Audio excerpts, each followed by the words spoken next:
Silent Channel. Please don't skip the ads, at paki-like naman, share at subscribe mo na rin, salamat. Kabanata 2661 Sino ang gumawa nito? West Commonwealth, Pamilyang Brank.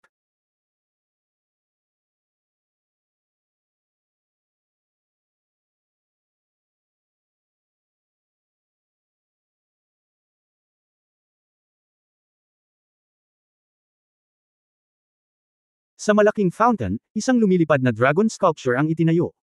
Ang mga makukulay na dragon ay kumakatawan sa pagsasanib ng iba't ibang elemento, at sumisimbolo sa iba't ibang mga power user at salamangkero na lumitaw sa pamilyang Brank sa mga nakaraang dinastiya. Sa malaking conference hall, isang grupo ng mga pangunahing miyembro ng pamilyang Brank ay nagkakaroon ng seryosong pagpupulong. May balita mula sa Lion City na nagpakita si Princess Moon sa General's Mansion, sabi ng may-ari ng bahay, si Weedy Brank, na may marangal na ekspresyon. Ano? Paano ginagawa ni Leon ang mga bagay? Kahit na hindi mapoprotektahan ng mabuti ang isang babae. Hindi ko masisisi si Leon.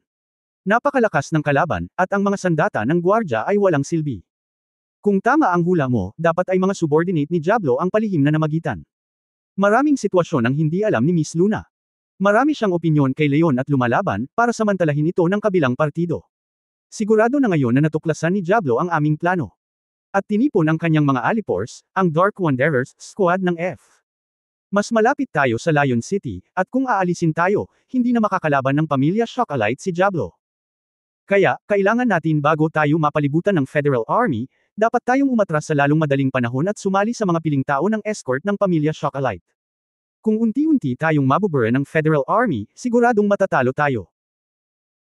Pare, hindi ako pumapayag na umatras, si George Brank, na may maikling pulang buhok, mabangis na tingin, matalas na mata, at matipunong katawan, ay bumangon at sinabi sa oras na ito, George, alam kong mapagkompetensya ka, ngunit ang bagay na ito ay tungkol sa kinabukasan ng Federation at maging sa lupa, at hindi tayo maaaring kumilos ng may galit, sabi ni Vidi, wala akong kapangyarihan, ngunit sa aking opinyon. Federation, at ang no. Isang commander. Kung atras tayo ngayon para makipagkita kay Shockalite, malamang naisip na ito ng kabilang partido. Pagkatapos, ang bawat hakbang natin ay mahulaan niya, at ang panganib ay lalago ng husto.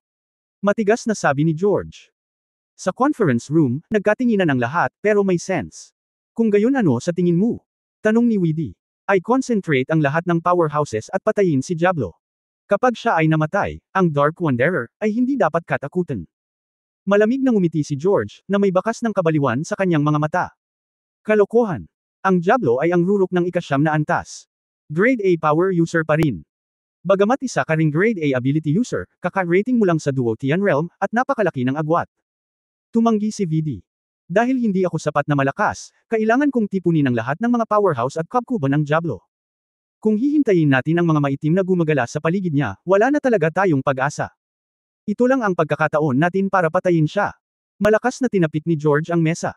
Sa sandaling ito, bigla akong nakarinig ng putok ng mga sirena ng air defense. Patriarch. Hindi, mayroong higit sa 100 ng stealth transport plane sa kalangitan. Ano? Mabilis na gumalaw. Weedy at isang grupo ng. Nagtatakang tumayo ang mga tao at nagmamadaling tumakbo palabas. Sa oras na ito, sa Magic Dragon City, hindi mabilang na pares ng mga mata ang puno ng takot at pagkabalisa. Ang biglaang paglitaw ng 100 ng stealth transport planes ay ang pinakabagong modelo ng Federal Army. Dumating at umalis ang mga fighter planes ng walang bakas. Ang mga ito ay lingid mula sa pagsubaybay ng radar at hindi nabunyag hanggang sa pumasok sila sa hanay na 1 kilometro. 12 ng pilak itim na sasakyang panghimpapawid ang nagbukas ng kanilang mga hatch sa hangin. Sumunod ng malapitan, natatakpan sila ng mga nilalang na pilak. Ang baluti, ang mga ganap na armadong mandirigma, ay direktang tumalon mula rito. Ang ilan ay direktang dumaong gamit ang jet equipment, at ang ilan ay nagsagawa ng kanilang paglilinang at napunta sa iba't ibang posisyon ng Magic Dragon Manor. Boom! Isang bagyo, tulad ng 12 ng mga bakal na kutsilyo, ang humihip sa steel gate ng manor sa mga piraso. Walang sagabal na pumasok ang 7 lalaki at babae na may iba't ibang damit, iba't ibang figure at iba't ibang kasuotan. Saan man sila dumaan, 12 ng mga gwardya ang pinutol ng hangin sa hindi mabilang na laman at dugo, at sila ay ganap na walang kapangyarihan. Dark Wanderer. Nang makita ang 7 taong ito, biglang nagbago ang ekspresyon ng bawat isa sa pamilyang Brank. Wala pang 30 tao sa madilim na gala, na mga alipors ni Diablo, at karamihan sa kanila ay mga taong rebelde, kahit na mga desperado. Matapos masakop ni Diablo ng may lakas at karisma, isinama siya sa Federal Army. Maliban kay Diablo, hindi pinansin ng mga gumagala ang utos ng sinuman, maging ang umiikot na konsol ng Federation. Dalawa lang ang dahilan nito, ang pahintulot ni Diablo. At ang kanilang sariling lakas. Sa mga maitim na gumagala, ang pinakamababang lakas ay ang mahabang buhay na kaharian, at kadalasan ang mga mahabang buhay na kaharian na ito ay nilagyan ng mga supernatural na kakayahan, stunt, o magic henyo sa isang partikular na larangan. Kabilang sa mga ito, mayroon ding 6 na miyembro, na kilala bilang Six-Pointed Stars, na lahat ay nilinang ang kalangitan. Ito ay Storm, at Stone Castle, sa hexagram. Nakilala ng lahat sa pamilyang Brenk ang pagkakakilanlan ng dalawang nangungunang lagalag. Ang babaeng ngumunguya ng gum, tinina ang purple na buhok, at puno ng ruffian, ay ang Wind-type ability user na si Baofeng. At isang malaking parisukat na mukha, walang ekspresyon, at isang matangkad na lalaki sa isang kulay abo na Amerikana, ay ang Earth Mage Stone Castle. Patriarch Wady, laging gustong imbitahan ka sa Lion City para sa isang tasa ng kape, sana ay makipagtulungan ka. Bumuga ng chewing gum bubble si Storm na may mapaglarong hitsura sa kanyang mukha. Iimbitahan ako ni Diablo para magkape at kailangan niyang patayin ang mga bantay ko. Gumagamit pa rin ng ganoong malaking labanan. Ngumisi si Wady. Ito ay mga rebelde lamang, sinisira ang katatagan ng federasyon, dapat silang patayin. Hindi ba dapat kasabwat sila ng Padre de Pamilya Vidi? Ang tanong pabalik ni Storm. Sino ang nagkanulo sa Federation, natural na malalaman ng taong marunong makakita, ipinapayo ko sa iyo na alisin kaagad ang mga tao, kaming pamilyang Brenk, hindi namin gustong patayin ang mga nabulag na sundalo ng Federation, sabi ni Wady. Haha, Patriarch you joke talaga, tumingin ka sa paligid, lahat ng direksyon ng manor ay mga tao natin. Sa sandaling ang mga baril ng laser sa bawat isa sa kanilang mga kamay ay pumutok, gaano karaming beses maaari kang mag-shoot ng random, gaano karaming mga tao ang maaari mong mabuhay. Tanong ng bagyo kasama. Isang galit na ekspresyon. Talaga. Kalmadong ngumiti si Wady, at nang matapos siyang magsalita, nakita niya ang mga bulaklak na kama at gilid ng kalsada sa paligid ng buong Demon Dragon Manor, lahat ay nagsisimulang maglabas ng mga nakatagong kagamitan. Ang mga ito. Ang mga itim na aparato na hugis ng higanting mushroom ay naglabas ng isang espesyal na enerhiya. Bow! Kaagad, ang mga laser gun na nasa kamay ng mga sundalong ito, at maging ang baluti na suot nila, ay nagsimulang magpakawala ng kuryente at mataas na temperatura. Narinig ko na lamang ang hiyawan ng mga sundalo kung saan-saan, at sinimulan nilang ihulog ang kanilang mga sandata at maging ang upang haborin ang baluti. Damn it, Stone Castle. Kapag ang nakita ito ni Storm, agad niyang sinigaw ang matangkad na salamangkero sa tabi niya. George, huwag mo siyang hayaang mag-spells. Malakas na sigaw ni Wade. Ang Stone Castle ay nakabaril na sa lahat, tumuntong sa lupa, at ang mga pagbabago sa pag-iisip ay pinakawalan. Kasabay nito, si George ay tila nagpasabog ng mga pampasabog sa ilalim ng kanyang mga paa, at ang kanyang katawan ay na-ejected, at isang bola na nakakondensed sa kanyang kamay. Ang irritable energy, tulad ng kulog at apoy, ay itinapon sa kastilyong bato. Binuksan ng kastilyong bato ang isang kamay, at biglang nag-transform sa isang malaking batong palad, na nagbigay ng high five kay George. Boom! Ang nabasag ang palad ng bato. Ngunit ang spell ng kastilyong bato ay nailabas ng maayos. Ang sunod-sunod na mga spike ng bato ay sinira ang lahat ng itim na mushroom na iyon. Nang maglaon, nawala ang energy wave, at ang mga mandirigmang iyon ay muling humawak ng sandata. Pagre-rebelde laban sa general at pag-atake sa federal na hukbo, nakagawa ka ng malaking krimen. Bumaril. Ngumisi si Storm at diretsyong umorder. Kaagad, daan-daang sundalo sa paligid niya ang naglabas ng kanilang mga laser gun. Whoosh whoosh. Ang sunod-sunod na mataas na temperatura ng laser ray, kahit na ang pinakamalakas sa kalangitan, ay hindi maglalakas loob. Ang sinag ay tumagos sa lahat ng mga hadlang at bumaril patungo sa lahat sa pamilyang Brenk. Tumakbo. Magkakalat na sana ang isang grupo ng mga tao, ngunit nakita nilang umatake ang bagyo at iwinagayway ang ilang parang bakal na bagyo. Saan ka pa pwede pumunta? Ngumisi si Storm. Hinarap ni Wady at ng isang grupo ng mga tao ang pagkubkob mula sa langit at lupa, at ang kanilang mga mukha ay walang dugo at ayaw, ngunit huli na. Bigla-bigla, nang naisip ng lahat na sila ay madudurog sa pamamagitan ng laser beam at ng hangin, ang mga invisible na kalasag na hindi nakikita ay talagang bumabalot sa kanila. Ni ang laser o ang malakas na hangin ng Duotian Realm ay hindi maaaring tumagos sa kalasag, at tanging nabalisa ang mga paputok ng enerhiya sa kalasag. Parang bangungot lahat ang death crisis sa paligid mo, hindi ba? Paano posible iyon? Sino ang gumawa nito? Biglang nagbago ang mukha ni Storm, tumingin sa paligid at nagtatanong. Kabanata 2662, piliin ang iyong sarili. Pinapatay mo ang mga inosenteng tao nang walang pinipili na kahit ang mga ordinaryong tao ay hindi naligtas, at nararapat kang tawaging sundalo. Isang magandang babaeng maputi na may mahabang buhok na amber ang biglang lumabas sa ere, si Ayer pala. Nagulat ang lahat sa eksena, dahil hindi nila namalayan na may invisible pala dito. Sa katunayan, matagal nang nakarating si Ayer sa Magic Dragon City, ngunit gusto niyang makita kung ang mga bagay ay tulad ng inaasahan. Sa makatuwid, plano kong gumawa ng mga plano pagkatapos mag-eavesdrop sa pulong na ito. Sa hindi inaasahang pagkakataon, bago niya matapos ang pakikinig sa pulong, darating ang Federal Army para umatake. Mula sa mga salita at gawa ng mga maitim na gala na ito, si Ayer ay naiinis na. Tama ang sinabi ni Yefan, ang tunay na anyo ng isang tao ay nakasalalay sa mga tao sa paligid niya. Kahit gaano pa kapositibo ang imahe ni Diablo, halatang may problema ang kanyang mga nasasakupan na kumikilos ng walang ingat. Ikaw, naalala ko, ikaw at ang isa pang lalaki ang nagpadala sa prinsesa mo na iyon sa ating General Manor. Nakita ni Storm ang impormasyon, kaya nakilala niya ito kaagad. Nagulat ang mga miyembro ng pamilya Brank. Hindi kaya si Diablo ang kumuha kay Luna. Tama, ngunit ngayon ay pinagsisisihan ko ito. Oo naman, ang pagtakas sa kasal ay hindi kinakailangang tamang pagpipilian. Medyo nanlumo si Ayer, sa pag-aakalang ang kanyang ina po ay isang matuwid na bayani, ngunit hindi niya inaasahan na ito ay napakahirap sa kanyang likuran. Kung titignan ang lakas mo, ngayon ka lang gumamit ng kakayahan, di ba? S-level ability user. Tanong ni Baofeng. Hindi ko alam kung paano nahahati ang iyong mga kakayahan, ngunit tiyak na mas mahusay ako kaysa sa iyo, sabi ni El. So ano, nagpaplano ka pa bang labanan ang buong hukbong federal? Ngumisi si Storm. Paghaharap. Ngumiti si Ayer, mali ang paggamit mo ng salita, hindi mo naman ako kalaban, paano magkakaroon ng confrontation? 2 beses na kumaibot ang mukha ni Storm, damn. I hate to look good. Ang mga magagandang babae ay palaging may pagmamatuwid sa sarili at pakiramdam na walang kasing galing sa iyo. Ang totoong labanan ay hindi gaanong simple. Mukhang kailangan mo pang maghiwa ng ilang sugat sa mukha mo bago mo maintindihan ang sitwasyon mo. Bago pa siya matapos magsalita, isang malakas na hangin ang hamampas sa paligid ng bagyo. Ang buhawi ay parang hindi mabilang na mga talam, kung ito ay totoo.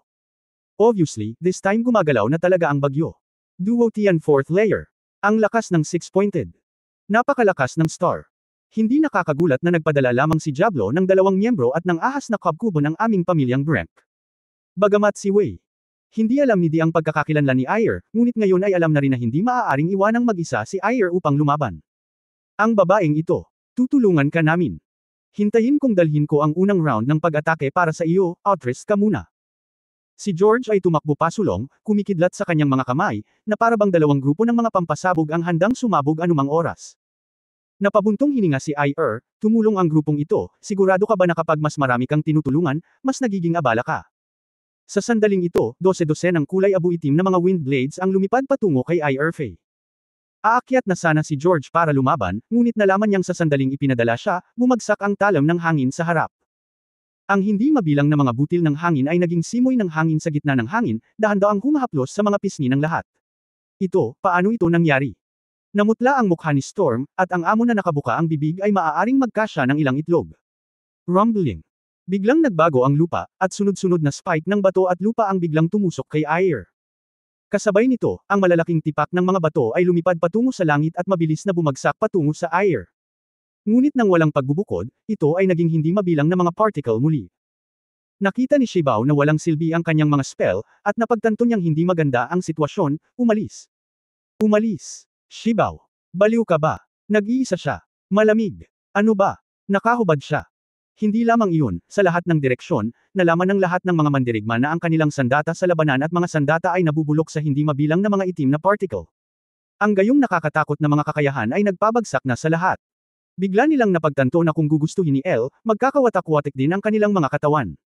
Ikaw, sino ka ba? Niyakap ni Storm ang kanyang katawan, galit, ngunit mas natatakot. Hindi pa ako nakakita ng ganoong baluktot na gumagamit ng kakayahan, ito ay masyadong mailap, at imposibleng magbantay laban dito. Ang isang grupo ng mga tao mula sa pamilya Brank ay namangha din. Natigilan ang mayabang na si George, at may matinding paghanga sa kanyang mga mata. Napabuntong hininga si El sa kanyang puso, sino ako? Ako ang ninuno ni Diablo. Makalipas ang 1/4 ng 1 oras. Ang Lion City, ang pangkalahatang mansyon. Nakatayo si Diablo sa combat command room, mahinahong nagbabasa ng libro. Nang dumating ang isang tawag sa telepono, naklik ni Diablo ang button sa desktop, at mabilis na lumitaw ang isang holographic na video sa harap ng desk. Sa screen, pagkatapos magsaludo ang isang adjutant, sinabi niya ng may takot na ekspresyon, General. Ang 6 na puntos na Star Storm, ang Stone Castle, at ang 3 elite komando na dinala nila ay lahat ay nahuli ng pamilya Brank. Ang operasyon ng pagkubkob ay isang kumpletong kabiguan. Kinaikit ni Diablo ang kanyang mga mata, hindi masyadong irritable, ngunit nagtanong, ang pamilyang Brank, ay tinawag ang Duotian Realm na hindi natin alam ng maaga. Hindi, ngunit ang babaeng iyon na nagngangalang IR ay biglang lumitaw sa Dragon Manor. Ano? Si Diablo ay mukhang nagulat, imposible, siya at si Yefan ay nasa Lion City sa lahat ng oras. Sa hotel. Lord General, seryoso ako, ang kakayahan ng babaeng iyon ay masyadong malakas. Malamang na ito ay isang S-level ability user, at ang kanyang cultivation base ay nalampasan ang 2 hexagram adults. Pinindot ni Diablo ang telepono. Mabilis na nagdial sa numero ng isa pang subordinate. Go! Bilasan mo at pumasok sa kwarto ni Yefan at IR para tingnan kung nandoon pa sila. Ay! Sigurado ka? Kumunot ang noo ni Diablo. Hindi. Hindi. Panginoong General. Sila ay peke. Hinawakan ko ang kanilang mga katawan, at sila ay naging napakaraming blips at nawala. Damn! Mga bastos kayo. Biglang na-realize ni Diablo na naloko siya. Ang pagsubaybay ay matagal nang nakikita, at ang mga tao ay naglipat na ng mga pakete. Pagkatapos ibaba ang telepono, mukhang malungkot si Diablo at bumulong sa sarili, Yefan. Air, sino kayo? Tinatanong mo ba ako? Biglang may boses na nanggaling kay Diablo. Tunog ni Luo sa likod. Nagulat si Diablo at biglang tumalikod, nakakasindak ang kanyang puso. Nakita ko na hindi alam ni Yefan kung kailan, at biglang umupo sa windowsill, may hawak na tabako sa pribadong koleksyon ni Diablo, inaamoy ito ng may interes. Paano napunta ang lalaking ito sa kanyang pag-aaral? I flip ang bintana. Paano ito magiging tahimik? Kung ngayon lang niya ginawa ang pagpaslang, hindi ba? Hindi naglakas loob si Diablo na isipin iyon, at siya ay lubos na mapagbantay. Mr. Ye, dilat mo talaga ang mga mata ko. Mukhang minaliit ko ang lakas mo. Mabilis na kinalma ni Diablo ang kanyang sarili, lumipad ang mga pag-iisip sa kanyang isipan, at tumayo siya at tumawa. Naglakad si Yefan sa mesa, kumuha ng lighter, at sinindihan ito para sa kanyang sarili. Kung hindi, hindi na ako magsasabi pa. Sabi ni Ayer na maaari kang pumili para sa iyong sarili. Kung gusto mong mamatay o mabuhay, piliin mo ang iyong sarili, mahinang sabi ni Yefan. Chapter 2663 ayos lang. Lumiit sandali ang mga mag-aaral ni Diablo, Mr. Ye, bagamat kakakilala lang natin, hindi ko alam ang iyong tiyak na pinanggalingan. Gayunpaman, ako, si Diablo, ay hindi kailanman ituturing ang malakas, maaari tayong maging magkaibigan, hindi kaaway, bakit kailangan mong gumawa ng mga bagay na tulad nito? Hindi ito ang sagot na gusto ko, itatanong ko lang kung gusto mong mabuhay o mamatay. Umiling si Yefan. Haha. Hindi napigilan ni Diablo na matawa, Mr. Ye, you are really full of confidence. Well, gusto kong itanong, kung gusto kong mabuhay, ano ang mga kondisyon? Napakasimple nito, sa totoo lang. Kung ano ang ginawa mo sa mga nakaraang taon, umalis sa Federal Army, pasanin ang legal na pananagutan, at sa iyong militar merito, malamang na hindi ka hahatulan ng Federal Court ng kamatayan, sabi ni Yefan. Ang mga mata ni Diablo ay parang palcon.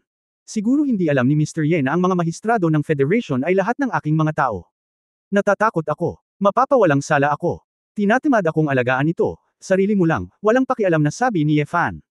Ang West Federation, kung ano ito ngayon, ay gawa ko lahat, Diablo.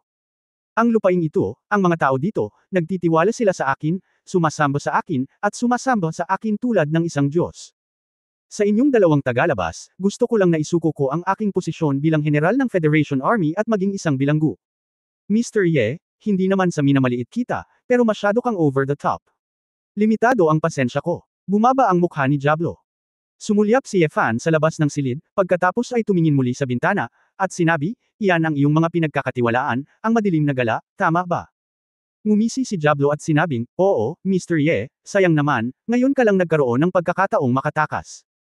Gayunpaman, ngayong napapalibutan ka na, binigyan kita ng pinakamataas na kagandahang loob, at ako at ang natitirang 4 na hexagrams ay makikita, ka ng magkasama. Hindi napigilan ni Yefan ang matawa. Kumuha siya ng tabako at sinampal ng isang kamay ang pader. Boom! Ang buong makapal na pader na bato ay naging parang foam board. Ito ay napunit at bumagsak sa isang pares ng mga durog na bato. Sa labas ng pader, umatras ang isang grupo ng maitim na gumagala na mandirigma. 3 lalaki at babae na nakasuot ng magkaibang damit na may mabangis na ekspresyon ay nakatitig kay Yefan ng mapagbantay. Malamig din at kakaiba ang mga mata ni Diablo, dahil hindi pa rin niya makita ang cultivation ni Yefan. Ang lalaking ito, tila umaasa lamang sa laman, ay may kakaibang kapangyarihan. Sabay na kayo, nagmamadali ako. Pinisil ni Yefan ang tabako gamit ang 2 daliri at bumantong hininga. Ang sigarilyong ito ay talagang masarap sa lupa, ngunit maaari lamang itong tangkilikin sa labas. Ayaw ng mga babae sa bahay na naninigarilyo siya. Pagkatapos ng laban, dalhin mo ang natitirang tabako, naisip ni Yefan sa sarili. Mabahong bata. Loko. Malapit ka nang maputol. Nanguna ang isang hexagram na may mahabang puting buhok at peklat sa mukha. Nakita ko ang matalim na pagbabago-bago ng hangin sa kanyang katawan. Ang kanyang dalawang kamay, 10 daliri ay naging matutulis na kutsilyo, at hindi nakikitang mga sinulid na sutla na umaabot sa bawat daliri. Ang sutla na sinulid ay may dalang agos, kalusko sa hangin. Ikanaway ng taong may peklat ang kanyang mga kamay, at ang mga sinulid na ito ay naggapos kay Yefan, sinusubukang putulin si Yefan ng direkta. Column, hindi tumutugon na tulala. Ngumisi ang scarred man. Napakurap si Yefan, ang mga thread na ito ay binubuo ng mga nakacharge na ions, tulad ng mga ultra-high precision electrode knives, na maaaring magpira-piraso sa katawan ng tao. Ito ay talagang isang mamamatay tao at hindi nakikitang kakayahang pumatay. Hinayla ng lalaking may peklat ang kanyang mga braso, at hindi nangyari ang inaasahang pagkapira-piraso. Si Yefan ay wala, ngunit ang tabako sa kamay ay tinadtad sa 3 piraso. Paano kasi? Bago pa makabawi ang taong may peklat mula sa kanyang pagkabigla, nakahakbang na si Yefan at humarap sa kanya. Sa isang pagtulak ng palad, napuno ng ambon ng dugo ang hangin, at ang lalaking may peklat ay naging isang walang ulo na bangkay. Ang nakakaramdam ng takot sa nakapaligid na grupo ng mga Dark Wanderer ay wala ni isa sa kanila ang nakakakita sa galaw ni Yefan. Napatay ang Master Power Grid sa isang iglap. Ito, tao pa rin ba ito? Sol-M na ang mukha ni Diablo. Nang makita ang isang grupo ng mga natarantang subordinate, siya mismo ay hindi na kumpiyansa. Mr. Ye, mukhang nakapagdesisyon ka na, at kalaban mo ang ating Federal Army. Hinubad ni Diablo ang kanyang Amerikana, mambak at buhol-buhol ang kanyang mga kalamnan, at ang kanyang pangangatawan ay parang kalahating lakas, parang burol. Tumayo kayong lahat, hindi ito isang kaaway na maaari ninyong harapin. Nang marinig ito ng mga nakapaligid na mandirigma, nakaramdam sila ng amnestya. Dahil sa halatang pagkakaiba ng lakas, nawalan sila ng lakas ng loob na lumaban. Ang pamimilit ng isang emperador ay kumalat sa buong manor, at ang buong lungsod ng layon ay tila nakarinig ng mahinang pag-ungol ng labanan ng isang leon. Si Diablo ay humakbang pasulong, at ang lupa sa ilalim ng kanyang mga paa ay gumuho at nabasag, naging hindi mabilang na mga durog na bato, na bumagsak. Siya ay humakbang at sumugod kay Yefan, ngunit ang kanyang matipunong katawan ay hindi nakaapekto sa kanyang bilis. Bang! Isang kamao ang tumama kay Yefan, bilang karagdagan sa Heavenly Emperor level True Essence, nagkaroon din ng espesyal na pagbabago-bago ng kapangyarihan. Tila ito ay isang hindi nakikitang shredder, na direktang dudurog sa lahat ng nasa harap nito.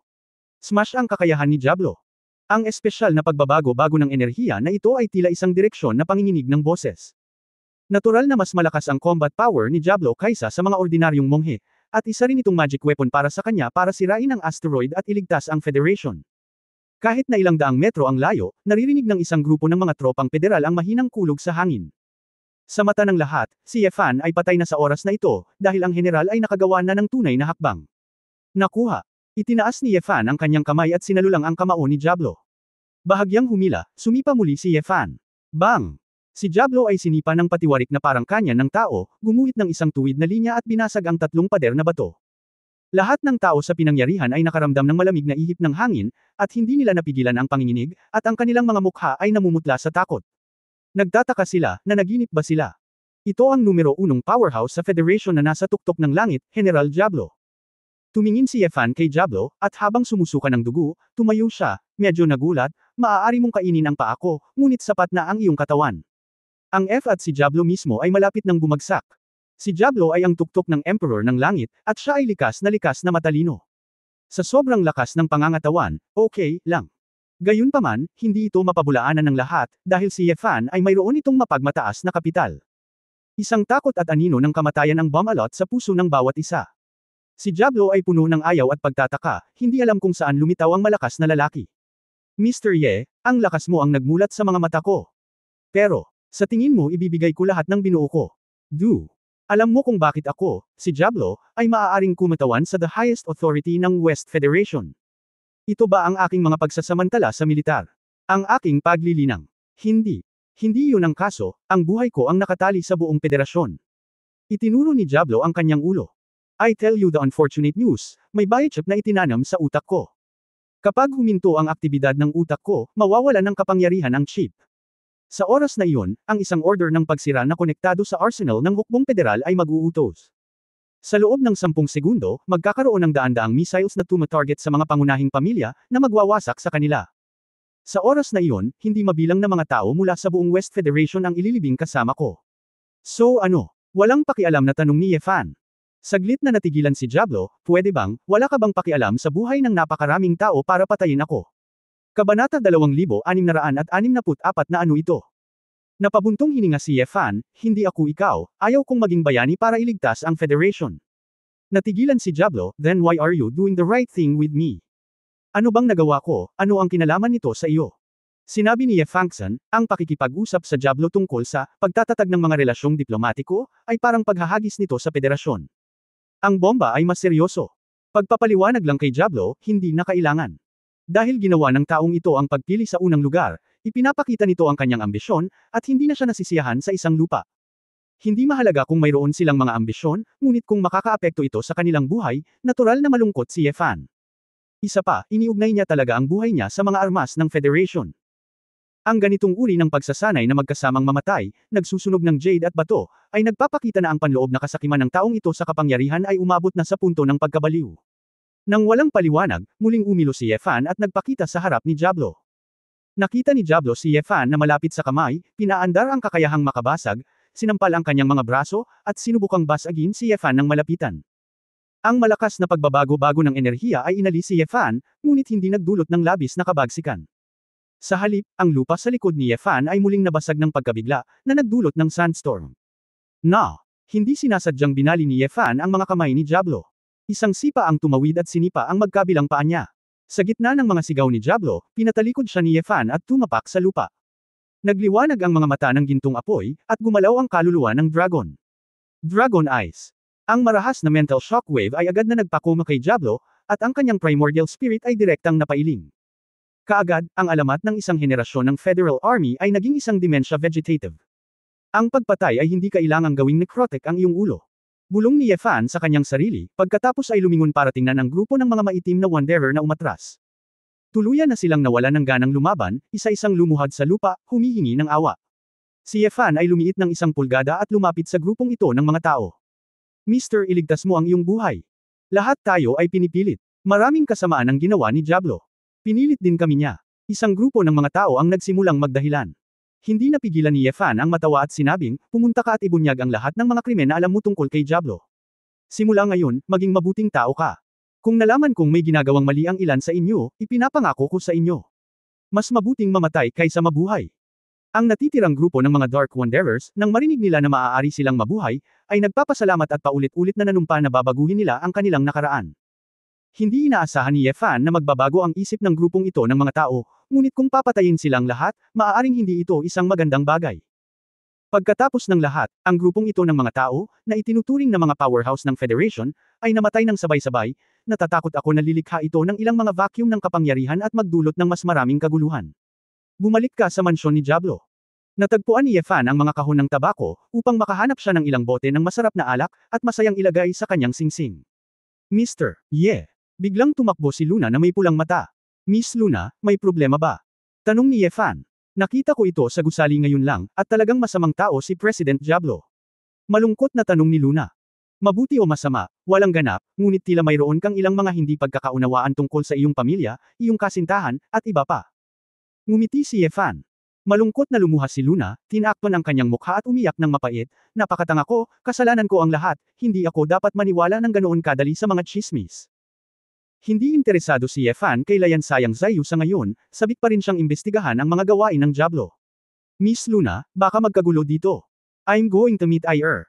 Nasa Magic Dragon City siya, bakit hindi kita isama? Pinunasan ni Luna ang kanyang luha at nag-alala. Sabi, pumunta sa pamilyang Brank. Mabababa ba nila ako? Sabi ni Ye Fangson, may pakialam pa rin ako sa kalokohan mo. Kung ayaw mong sumama, mauna na ako. Hindi. Kung gayon, mahihirapan yan kay Mr. Ye. Medyo nawala ang mga mata ni Luna, at siya ay itinuturing na pinakamataas na kagandahan ng Federation, ngunit ang makapangyarihan at misteryosong lalaking ito ay tila hindi interesado sa kanya sa lahat ng oras. Kadalasan kapag siya ay umiiyak, ang mga lalaki ang magpapapalambat sa kanilang mga puso at magpapasaya sa kanila. Gayunpaman, gamaan ang pakiramdam ni Luna nang maisip niya si Ayer sa tabi ni Ye Fan. Sa isang napakagandang babae bilang kanyang kumpanya, ito ay maliwanag na si Mr. Ye ay handa na maging tapat sa isang tao. Paanong malalaman ni Ye Fan na sa napakaikling panahon, ang babaeng ito ay nag-isip ng napakaraming twists at turns? Matapos pasukin si Luna sa ring, dumiretso si Ye Fan sa pamilyang Brank. Naayos na ang Federal Army, at hinihintay na siya ni El. Nang makilala ni George Brank si Luna, medyo awkward ang eksena. Unang nagsalita si Luna at umakyat para humingi ng tawad. Tito Wade, George. Pasensya na, ako. Hindi ko alam kung tungkol saan ito. Haha, Luna, huwag mong sisihin ang iyong sarili, tapos na ang lahat, ito ay dahil sa sobrang pag-aalala namin at hindi namin masabi sa iyo ang totoo sa tamang panahon. Magiging gayon, sabi ni Vidi. Tumitig si George, ang bobong babae. Sa susunod na may makaharap ka, gamitin mo ang utak mo para mag-isip tungkol dito. Huwag kang magpakatoto sa sarili mo. Papatayin mo ang sarili mo sooner or later. Hindi mahalaga kung mamatay ka, huwag mo kaming kaladkarin pababa. Nagalit si Luna, naagrabyado pa rin siya, at hindi lang niya responsibilidad ang lahat, not to mention she apologized. Paumanhin, kung iniisip ni Master George na ako ay masyadong tanga, maaari kong sirain ang pakikipag-ugnayan, sabi ni Luna na may malamig na mukha. If I had a choice, I really don't want to marry you, but my fiancé, George Brank, even if the marriage contract is terminated, no one dares to marry it. For the sake of no one you want, I will reluctantly take you in. Matigas na sabi ni George. Ikaw, mayabang. Walang may gusto sa'yo.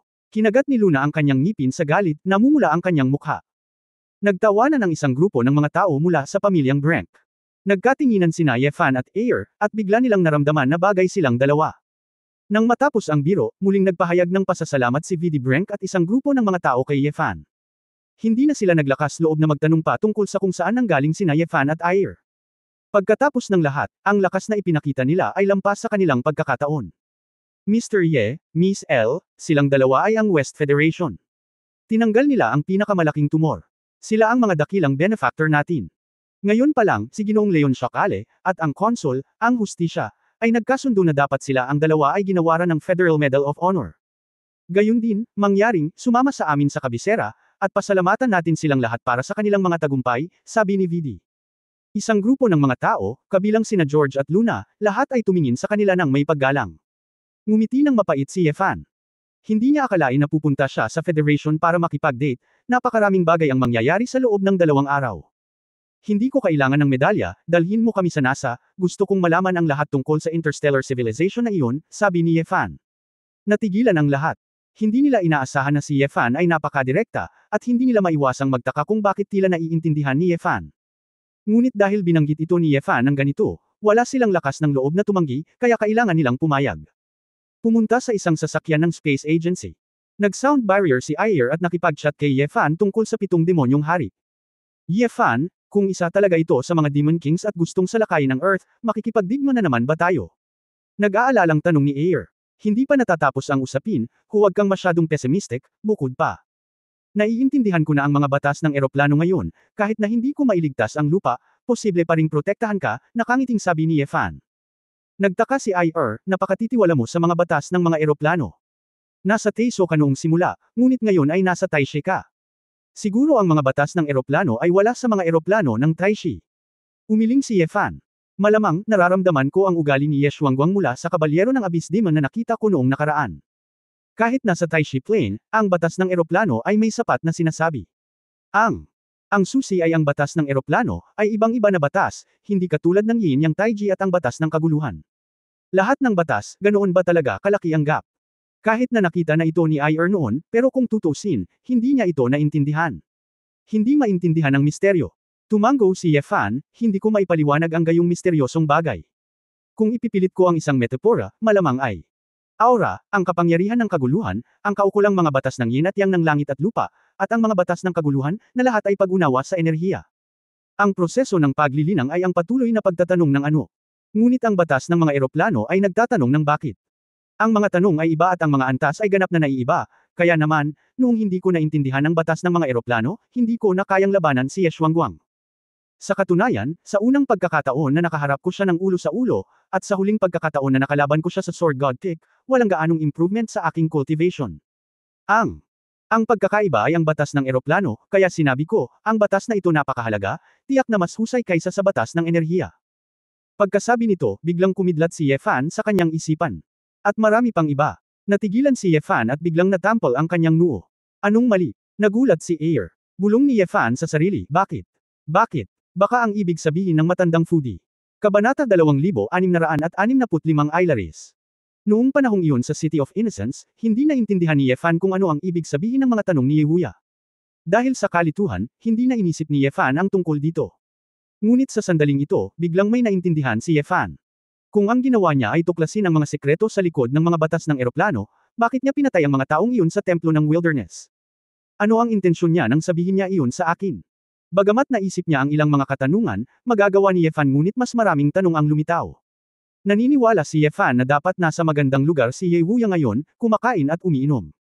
Hindi talaga alam ni Yefan kung ano ang layunin ng matandang foodie na ito. Kung may kapalaran sa hinaharap, dapat kitang makitang muli. Meron.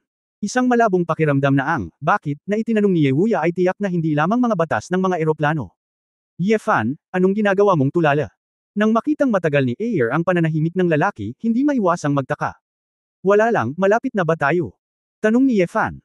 Tumayo si Wei Di sa harap at magalang na nagsabi, Mr. Ye, nasa harap ang Space Agency, handa na kaming lumapag. Tumingin si Yefan mula sa sasakyang panghimpapawid at nalaman na ito ay isang pabilog na gusali na itinayo sa ibabaw ng tubig, na may mga launchpad sa buong tubig. Pagpasok sa tarangkahan ng NASA, ang mga tarangkahan ay inukita ng mga badge ng 5 federal na pamilya. Isang lalaking nakasuit na may malamig na mukha, laslas ang mukha, at medyo mabangis na tingin ang nanguna sa pagsalubong sa kanya. Mr. Ye, Miss L, ito si Leon Chocolate. Bagamat si Leon ay mukhang mabangis, ang kanyang mga mata ay medyo magalang, at yumuko siya bilang pagsaludo. Salamat sa pagdurog sa mga rebelde ni Diablo at sa pagligtas kay Luna. Napangiti si Yefan, hindi nakakagulat na naisip nitong si Luna na si Leon, ang pangalawang tiyuhin, ang pumatay sa kanyang ama, at talagang hindi siya mukhang mabuting tao. Pasensya na, Tito, hindi kita naintindihan, humakbang si Luna at nahihiya na humingi ng tawad. Ilang beses ko bang sinabi sa iyo na ang pinakamahalagang bagay sa pagitan ng mga miyembro ng pamilya ay ang pagtitiwala? Paano kita masasaktan kapag nakikita kitang lumaki? Umirap si Leon. Sinabi ni Mr. Leon, hindi lahat ang dapat sisihin kay Luna. Ang mga gwardya sa ilalim ng pangangasiwa ng pamilya Chocolate ay talagang kailangang mahigpit na pamahalaan. May mga taong inabuso ang kanilang kapangyarihan at naging mga bully. Tama si MSL, magsasagawa kami ng malawakang paglilinis ng mga gwardya, tumanggo si Leon. Hindi gustong magsalita ni Yefan, at mabilis na pumasok sa General Administration. Sa napakalaking round table conference room, diretsyong sinabi ni Yefan ang punto, alam kong nakatanggap ka ng impormasyon mula sa mga dayuhang sibilisasyon, lahat ng materyales, lahat ay ibinigay sa akin, at lahat ng mga hakbang ay sasagutin ko sa hinaharap. Ang isang grupo ng mga tao na naruroon sa pinangyarihan ay hindi maiwasang magmukhang gulat na gulat. Ang mga tao mula sa dalawang pangunahing pamilya, sina Leon at Widi, ay nagpakita rin ng mga nahihiyang ekspresyon. Kung hindi dahil sa katotohanang nakipag-usap si Yefan kay Diablo at sa Dark Wanderer, hindi talaga sila kalaban, at magagalit sila ngayon. Mr. Ye, ang bagay na ito ay may kaugnayan sa pinakamataas na sekreto ng ating West Federation. Kung gusto mong sakupin ang buong bagay, natatakot ako na may mga tao na hindi magiging masaya, ipinahayag ni Leon ang kanyang posisyon ng tahasan.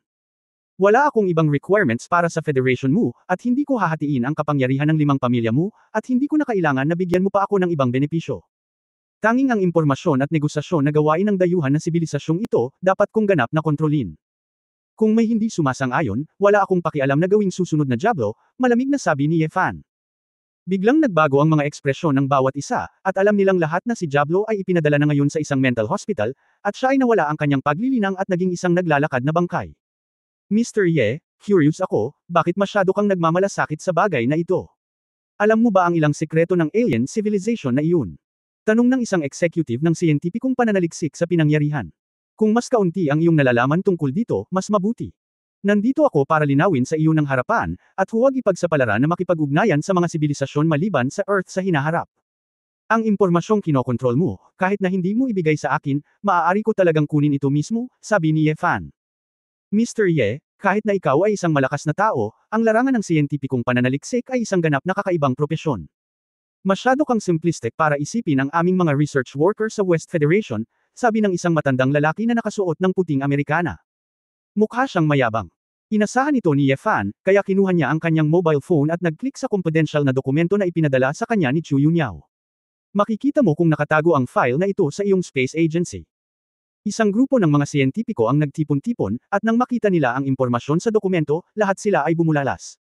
Ito, imposible. Nasira ang aming pader ng lihim na proteksyon ng susi. Kailan hindi tumugon ang defense system? Si Chocolate at ang pamilyang Brenk ay mukhang solemn na. Sa hindi inaasahang pagkakataon, hindi lang makapangyarihan si Yefan, ngunit mayroon din itong high-end na backup na teknikal na suporta. Ang NASA ay ang nangungunang lugar ng pagtitipon para sa mga talento ng siyentipikong pananaliksik sa Federation. Kung maaalis man ni Yefan ang impormasyon dito, hindi ba niya makikita ang mga lihim ng Federation? Sa pag-iisip nito, lahat ng nasa eksena ay pinagpawisan sa kanilang mga noo at nataranta. Hindi nila maiwasang makaramdam ng swerte na wala silang ginawang masyadong opens iba ngayon, kung hindi ay magpupukaw sila ng isang malakas na puwersa na ganap na imposibleng harapin. Sabi ko, I only care about this matter. I don't care about all the other things in your federation. You live your life as if I exist. Inalis ni Yefan ang kanyang mobile phone at muling sinulyapan ang lahat. Ngayon, may problema ba? Sa pagkakataong ito, ang isang pangkat ng mga siyentipikong mananaliksik ay masunurin na naghaharap, kahit na ayaw nila, maaari lamang nilang ibigay ang lahat. Si Yefan ay hindi na natili sa West Federation ng mahabang panahon. Pagkatapos makakuha ng kopya ng lahat ng materyales, diretso siyang bumalik sa walang katapusang purgatorio. Sa loob ng Snow Mountain Laboratory, ginamit ni Chu Yunyao ang intelligent system para pag-aralan ang lahat ng data. Sa holographic screen, lumitaw ang isang interstellar model diagram at iba't ibang data. Huli pa, nagpadala na sila ng friendly na mensahe sa demonyong sibilisasyong iyon. Kung mapapansin sila, malamang na maakit ang mga demonyo na bumisita sa mundo. Hindi ba masyadong delikado ang lupa? Kung may dumating na mga demonyo, kahit hindi tayo natatakot, ang lupa ay madaling masira ng mga demonyo, nag-aalalang sabi ni El. Sa mga tuntunin ng mga parameter, ang sibilisasyong ito ay napakalayo pa rin sa mundo, 10-10 light years. Maliban kung mayroon silang espesyal na paraan ng paghahatid ng signal, hindi nila dapat matanggap ang impormasyong ito sa loob ng mga dekada. Sa makatuwid, dapat may oras pa tayo, maaari kang gumawa ng ilang paghahanda, sabi ni Chu Yunyao. Nagtanong si Yefan, Xiao Yao Yao, alam mo ba kung sinong hari ng demonyo ang sibilisasyong ito ng demonyo? Sandali lang, nakakolekta na ako ng ilang wika ng demonyo sa Hongwang dati, at malamang na maaari kong isalin ang ilan. Chu Yun matapos halukayin ni Yao ang ilang impormasyon, tiningnan niya ang mensahe mula sa demonyo ng kabilang partido. Ang Demon Lord na ito ay tinatawag na Ailaris, at ang kanyang kabisera ay isang mundo na tinatawag na Storm Valley. Ngunit ang tiyak na bilang ng mga Demon Lord ay hindi malinaw na nakasulat sa itaas. Pagkatapos ng lahat, ang bilang ng mga Demon Lord ay kilala lamang mula sa loob ng Diablo. Oo, maliban sa unang demonyong hari, ang ibang mga demonyong hari ay malamang na hindi handang banggitin ito ng mag-isa. Kaya, ang tanging bagay na dapat ipagpasalamat ay ang Demon King na ito ay hindi ang una, nakangiting sabi ni Yefan. Sa sandaling ito, pumasok si Ji Wanqing na may bakas ng pananibik sa kanyang mga mata. Brother Yefan, Sister Yunyao, ang aking gene recombination ay natapos na, at ang paggamot kay Tuan Chuan ay maaaring opisyal na magsimula.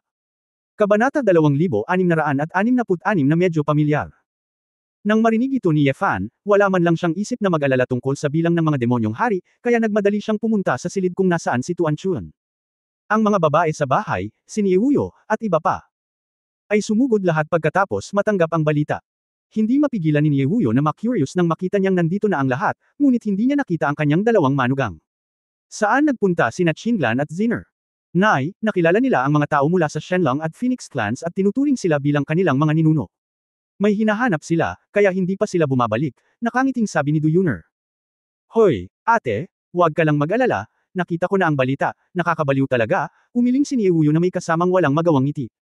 Walang pakialam sina Yefan at Su Qingzhou sa balita, nakatuon lang sila sa panunood kina Chu Yunyao at Ji Wanqing para sa huling pagdibog ng kagamitan. Ate Yunyao, ayos lang ako dito.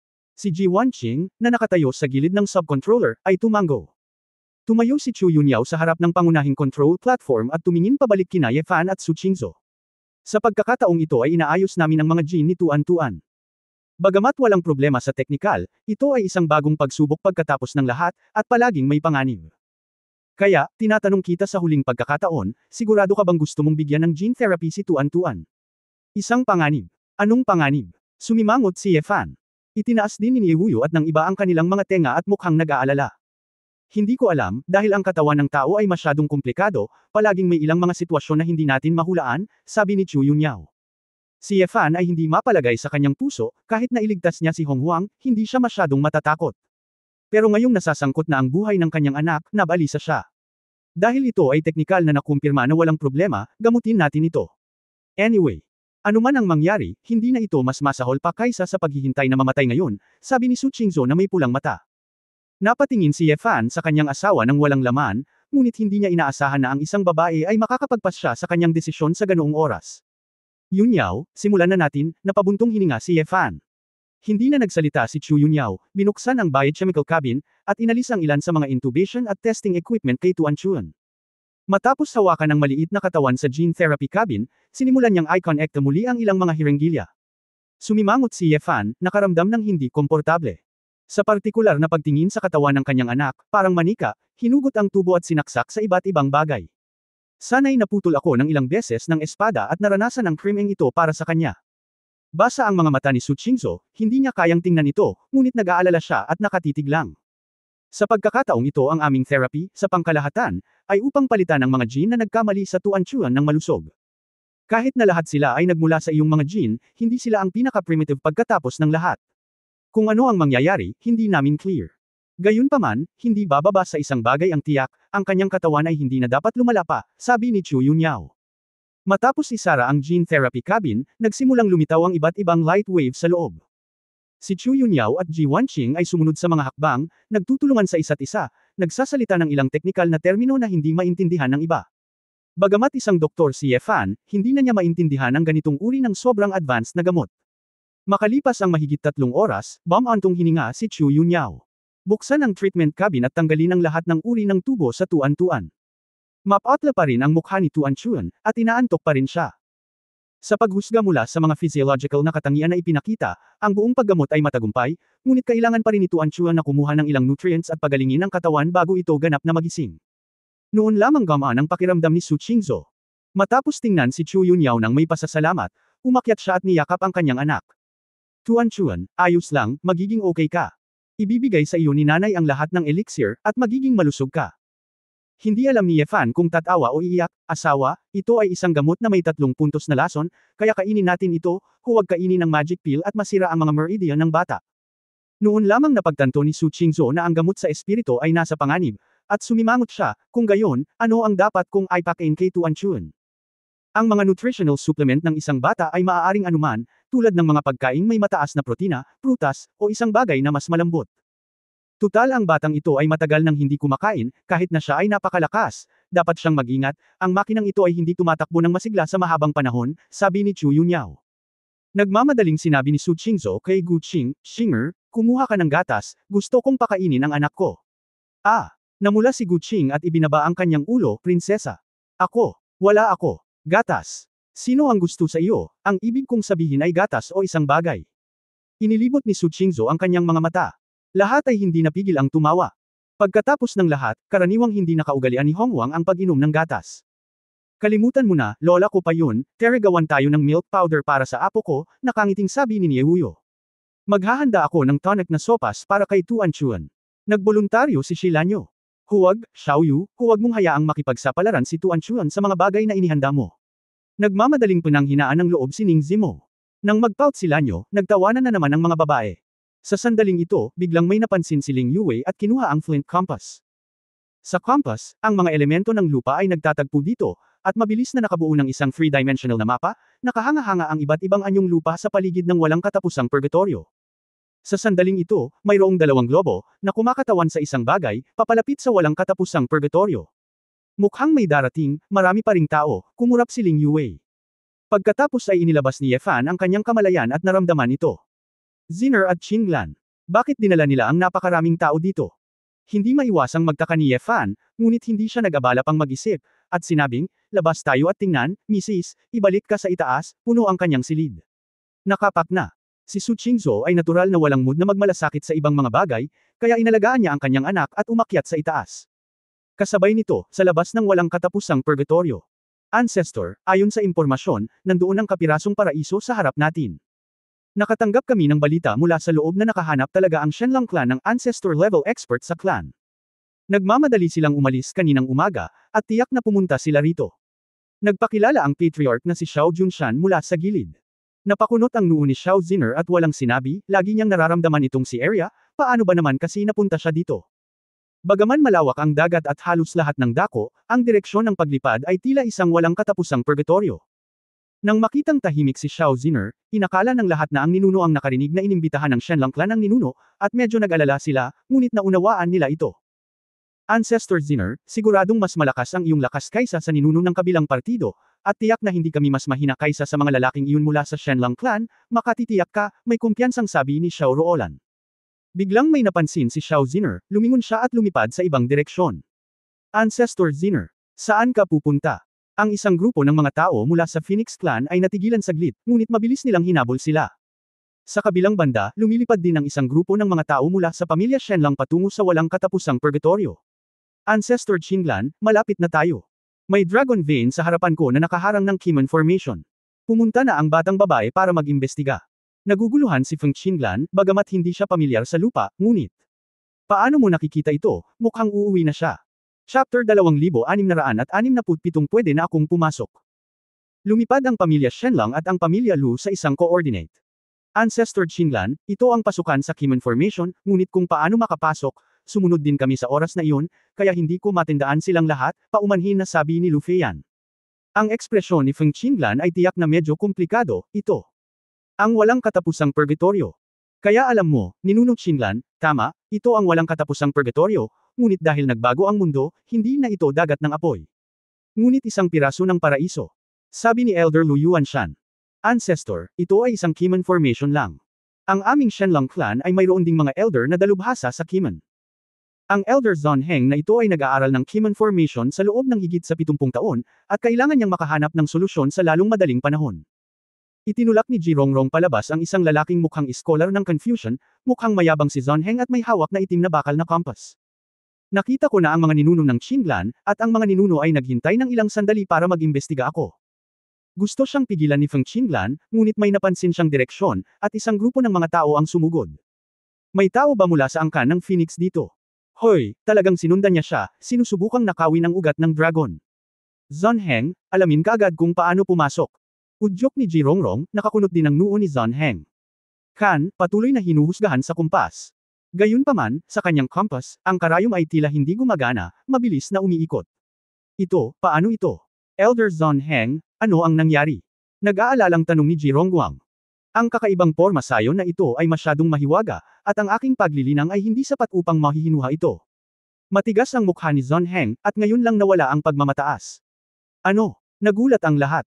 Huwag magpanik, dahil hindi kayang basagin ni Elder Zon Heng ang porma sayo na ito. Ang Phoenix Clan ay hindi dapat makapasok saglit, para harapin muna natin sila, sabi ni Jirongrong.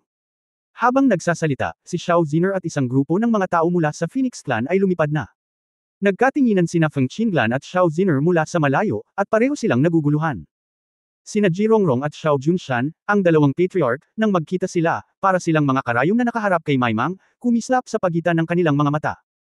Ang mga monghe ng angkan sa magkabilang panig ay nilinang din ang kanilang mga base ng paglilinang at handa na para sa isang labanan anumang oras.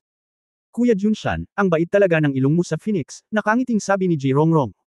Jirong Yao, hindi na kailangang kakaiba ang yin at yang dito. May langit at pinagpalang lupain sa lupa, at ang mga maninarehan dito. Maaaring ang pangalan ng iyong pamilyang Shenlang ay nakasulat sa malawak na dagat na ito. Si Xiao Junshan ay hindi magalang. Dahil una itong natuklasan ng aming Shenlang clan, natural na may karapatan kaming kunin muna ito. Kung determinado kang agawin ito, huwag mo akong sisihin sa paghihintay. Nagdilim ang mukha ni Jirongrong. Joke, ilan lang sa inyo ang karapat-dapat na gawin ito sa harap ng ating ninuno na si Xiao Ziner. Buong pagmamalaking pakilala ni Xiao Junshan. Sa pagsasalita tungkol sa bagay na ito, hindi pa namin naaayos ang account sa iyo. Kaming Jirong ay lumaki at nakagawa ng mali at namatay sa kalunos-lunos na kamay ng iyong mga ninuno. Tanong ni Jirong. Sumimangot si Xiao Ziner, yung lalaking iyon ang unang gustong umatake sa akin, kung hindi dahil sa sarili niyang katangahan, hindi ako magiging tamad na patayin siya. Tama, lahat ng ito ay ginawa ni Jirong Cheng. Ito ay walang galang, walang hiya, at nagsasarili para sa matanda. Sinuportahan si Xiao Ruolan sa gilid. Galit na galit ang mga tao ng Shenlang clan. Sinabi ni Jironguang kay Feng Qinglan, Ancestor Qinglan, nakita mo na ba ang grupong ito ng mga tao mula sa angkan ng Phoenix na ginamit ang kapangyarihan ng kanilang mga ninuno upang patayin ang mga elder ng ating Shenlang clan? Feng Qinglan sa walang magawang tingin sa kanyang mukha, sa totoo lang, hindi siya masyadong malinaw sa sitwasyon sa Sword Discourse platform noong panahong iyon. Bagamat sila ni Xiao Ziner ay magkasama sa lahat ng mga taon na ito, sila ay talagang nagkakasundo ng mag-isa, at hindi sila gaanong nag-iisa. Pagkatapos ng lahat, hindi lahat ng babae, tulad ni Shi Lanyu, Wu Yeju at Nayan Rujiao, ay maaaring makipag-usap sa lahat ng walang hadlang. Kahit na ito ay isang pamilya, may pagkakaiba sa pagitan ng kung sino ang partikular na malapit sa kanino, at kung sino ang nasa pangkalahatang relasyon kung kanino. Parehong mayabang at mayabang sina Feng Qinglan at Xiao Ziner. Pareho silang ipinagmamalaki na anak ng langit, kaya bagaman nagkakasundo sila sa isa't isa sa kanilang mga puso, hindi sila gaanong nakikipag-usap ng pribado. Kaya lang, nang magkita ang dalawa, punong-puno sila ng pagdududa, pero hindi naman sila nag-hello. Hindi papatayin ni Ziner ang mga tao nang walang pinipili, dapat ang elder na iyon, ang gumawa ng sobra, umiling si Feng Qinglan. Bagamat hindi niya lubos na kilala si Xiao Ziner sa pribado, at hindi man lang siya nakapagsalita, alam din ni Feng Qinglan na hindi papatayin ng mga babae ang mga inosenteng tao nang walang habas. Narinig mo ba iyon, mula sa pamilyang Shenlong, ang iyong ninuno na si Feng Qinglan ay may mas maraming utak. Inilibot ni Xiao Ziner ang kanyang mga mata. Si Ji Rongrong at ang iba pa ay natigilan. Ancestor Qinglan, kilala niyo ba ang isa't isa? Tanong ni Ji Rongrong. Nagkatinginan sina Feng Qinglan at Xiao Ziner, at naiintindihan ng dalawang babae kung ano ang nangyayari. Hinugasan ng baha ang Dragon King Temple, at dinala pa niya ang mga tao sa kanyang tahanan upang kunin ang site. Nang makita ang mga ekspresyon ng dalawang ninuno, napagtanto ng lahat sa eksena ang problemang ito. Matagal na pala talaga silang magkakilala. Ngunit hindi nila ito nakitang kakaiba. Napakalaki ng lupa, at normal lang para sa malalakas na magkakilala. Itong walang katapusang purgatorio, huwag ka nang magdesisyon, bumalik ka, sabi ni Feng Qinglan. Bumalik din kayong lahat, sabi ni Xiao Ziner kay Xiao Junshan at sa iba pa. Nang marinig ito ng mga tao sa magkabilang panig, nanigas ang kanilang mga puso. Maaaring ang dalawang ninuno ay nagplano na lunukan ng pribado ang piraso ng pinagpalang lupain, at hindi man lang sila makainom ng sopas. Lalong nabalisa ang pamilya Lo at ang iba pa. Kahit ang angkan ay hindi makakain ng karne. Hindi ba sila magiging mas inutil? Hindi kaya pagkatapos ng paggastos ng napakaraming pera at paghagi sa loob ng maraming araw, sa huli ay damit pangkasal na lang para sa isang tao. Ancestor Qinglan, nakaisip ka na ba ng solusyon sa Kimon formation na ito? Mayroong ilang mga master sa aming clan na makikitang magkasama. Sinubukan ni Ji Rongrong ang kanyang makakaya upang mapawi ang isang ngiti. Hindi, maaari akong pumasok, sabi ni Feng Qinglan. Ano? Baka nandito na si Patriarch kanina. Nagulat si Ji Rongrong. Hindi ako nagpunta dito, ngunit dito ako nakatira. Walang choice si Feng Qinglan kundi ang magsabi. Malaki ang pagbabago sa mukha ni Ji Rongrong at ng iba, at pagkatapos ay tumingin sila ng may kainahinala sa pamilya Lo. Lu Ronkyo, hindi ba't ang ibig mong sabihin ay dito nakatira ang upstart na nakatira sa kanayunan? Ay, ito. Halatang natigilan si Lu Ronkyo. Lumiwanag ang mga mata ni Lu Feiyan, may iniisip. Sa pag-uulat sa patriarka, dapat ay ang upstart mula sa kanayunan na sinamantala ang kawalan ng mga ninuno ni Qinglan at sinakop ang lugar na ito. Kung hindi, imposibleng ipaliwanag, bakit kaya? Tao ang sumasakop sa Lower Dragon Vein. Sabi nga, understandable naman. Napakatotoo ng sinabi ni Feiyan. Noon, nagtaka ang matanda, paanong ang taong iyon ay makapagtatayo ng gayong mahiwagang gusali. Sumang-ayon din si Lu Yuanshan. Malungkot ang mga mata ni Lu Feiyan at lihim na masaya ang kanyang puso. Ye Fan, ikaw pala ang kalapati na sumasakop sa pugad ng magpay. Ngayon ay bumalik na ang pangunahing Panginoon, tingnan natin kung paano kanililinis ng mga ninuno ng Shenlong clan, isang nouveau riche. Natarante si Feng Qinglan at tumingin kay Xiao Ziner, may sum-akop sa infernal purgatory. Ewan ko ba, sinong matapang? Mukhang hinala si Xiao Ziner. Bagamat akala ng dalawang babae ay imposible, natakot sila sa gagawin, kaya't hindi na nila ito inisip, at tumalikod na at lumipad papasok. Nang makita ito ng dalawang grupo ay dali-dali silang sumunod. Ancestor Qinglan, hintayin mo kami. Ancestor Ziner, sasama ako sa iyo. Nagkatinginan ng dalawang angkan, at walang pumayag. Matapos maglakad ng ilang posisyon kasama ang dalawang babae, pumasok sila sa walang katapusang purgatorio. Namangha kayong lahat nang makita ang magagandang tanawin sa harap mo at maramdaman ng malakas na espiritual na enerhiya. Talagang pumasok ito. Gaya ng inaasahan ng ninuno ni Qinglan, nakatira talaga siya sa lugar na may mga ugat ng dragon. Tuwang-tuwang sabi ni Ji Rongrong. Ang ating ninuno na si Ziner ang nanguna, ang lugar na ito ay dapat sa ating angkan ng Phoenix. Nang malapit nang maglaban muli ang dalawang grupo, tatlong figure ang lumipad sa kanilang harapan, si Ye Fan nakalalabas lang sa Zushan Laboratory. Sa tabi ni Ye Fan, si Shi Lanyo at Wu Yesho ay sumunod din ng Mausisa. Kabanata 2668 Mabuting Apo. Anong nangyari, bakit ang daming pumapasok bigla? Si Ye Fan ay natural na nagtatanong kina Feng Qinglan at Xiao Ziner, ngunit ang ilang mga tao mula sa pamilyang Lu sa likod ay maaaring hindi maintindihan. Mr. Ye, nagkita tayong muli, sabi ni Lu Yuanshan na may kalahating ngiti. Ang kahihiyan sa huling pagkakataon ay ibabalik ngayon. Hehe, Mr. Ye, huwag kang masaktan, ang lugar na tinitirhan mo ay talagang pambihira, nakangiting sabi ni Lu Ronkyo. Ang mga mata ni Lu Feiyan ay hindi maiwasang mahulog sa dalawang babae sa tabi ni Ye Fan. Nakahanap nga ba ang color embryo na ito ng dalawa pang magagandang babae para samahan siya? Ngunit ang kanyang magagandang araw ay magtatapos ngayon. Kilalang kilala niyo ang isa't isa. Medyo kakaiba si Feng Qinlan nang makita niyang napaka-aktibong nag-uusap ang mga tao ng pamilya Lo. Sa pag-uulat sa ninuno, ito ay si Ye Fan, na sumangkop sa gayong ugat ng dragon, at dinala pa ang mga kayamanan dito sa lungsod at ipinagbili ang mga ito para sa pera. Wala man lang siyang basic common sense, kaya pinakain niya ang mahalagang pulang apoy na damo sa mga hayop. Huling. Sa aming pamilya Luo, ang babaeng demonyo sa tabi niya ay gumamit din ng punyal para saktan si Young Master Ji Shouting. Sinabi ni Lu Feiyan ang lahat ng krimen, at pagkatapos niyang magsalita, hindi niya nakalimutang bigyan ng mapanuksong tingin si Ye Fan. Tuwang-tuwa si Ji Shouting nang makita niya si Lu Feiyan na nakikipag-usap sa kanya ng ganito. Ancestor Qinlan, ang lalaking ito ay sadyang nagplano na saktan ako noong nakaraan, at hindi niya sineseryoso ang aming Shenlang clan. Hiniling din niya sa ninuno na maging patas. Malakas na sabi ni Ji Shouting. Siya pala ang nanakit kay Shouting. Humph, what a guts. Not to mention ang pag-okupo sa tirahan ng ating ninuno na si Qinlan, ngunit sinasaktan din ang aking pamilyang Shenlang. Galit na sabi ni Ji Rongguang. Natigilan si Feng Qinlan, nakatingin sa mga tao mula sa pamilyang Lu at sa pamilyang Shenlang, at pagkatapos kay Ye Fan. Anong problema? Hindi isinasaalang-alang ni Ye Fan si Shenlang. Lahat sila ay pamilya, at minamaliit nila ang kanilang sarili. Bukod dito, paano sinasadya ni Ye Fan ang disenyo ng mga taong ito? Hindi man lang interesadong tingnan. Dahil hindi niya moari, tinanong ni Feng Qinlan si Ye Fan nang walang laman kung ano ang nangyayari. Hindi mapigilan ni Ye Fan na matawa, paano ko malalaman? Ye Fan, alam mo bang nagpapanggap ka ngayon na tanga? Sa tingin mo ba kung magpapanggap ka na nalilito, hahayaan ka ng mga ninuno? Sinakop mo ang pinagpalang lupain ng mga ninuno ng Shenlang clan, hindi ito maliit na kasalanan. Nakangusong sabi ni Lu Feiyan. Sa gilid, tawa ng tawa sina Shi Lanyu at Wu Yesho na halos sumakit ang tiyan nila. Anong tinatawa-tawa mo? Hindi nasisiyahang sabi ni Lu Feiyan. Pinigilan ni Wu Yek ang kanyang ngiti at inilabas ang kanyang snow cherry. Hoy, ikaw ang gustong kunin ng Zoying ko noong nakaraan, at hiniling na huwag mo itong gamitin o hindi. Nasa atin din ito. Kailan? Narinig ng lahat sa pamilyang Lo ang boses, bigla nilang nakilala na ito ang babae noong araw na iyon. Ikaw ba ang babaeng iyon? Ang iyong mukha. Natigilan si Lu Feiyan. Siyempre disguise yun, tanga. Hindi nakaimik si Shilanyo. Kinagat ni Lu Feiyan ang kanyang mga ngipin.